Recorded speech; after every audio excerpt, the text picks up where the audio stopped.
کسی بھائی نے پوچھا ہے کہ شوہر کا بیوی کو مہر ادا نہ کرنا کیا حقوق العباد کا مسئلہ ہے؟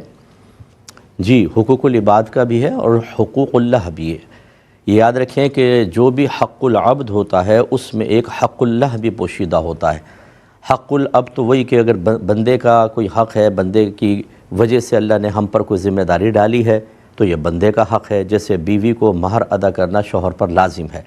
لیکن چونکہ یہ اللہ تبارک و تعالیٰ کا حکم ہوتا ہے اور اللہ تعالیٰ کی اطاعت کرنا یہ لازم ہے اور اللہ کا حق ہے کہ ہم اس کی اطاعت کریں، لہذا جب ہم بندوں کے حقوق میں کوتاہی کے مرتکب ہوتے ہیں تو گویا کہ اللہ تبارک و تعالیٰ کے حکم کو بھی یا اس کے حق کو بھی پامال کر رہے ہوتے ہیں۔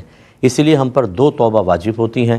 ایک تو ہم بندے سے پہلے معافی طلب کریں گے، یہ سمجھ لیں ہم نے حق العبد کے سلسلے میں ایک معافی کا کوئی معاملہ کیا، پھر اللہ تبارک و تعالیٰ کی بارگاہ میں کامل توبہ کریں گے، اس حق العبد کے تلفی پر بھی اور اللہ کا حق باطل کرنے پر بھی توبہ کرنی ہوگی۔ تو بالکل اس میں دونوں پہلو موجود ہوتے ہیں۔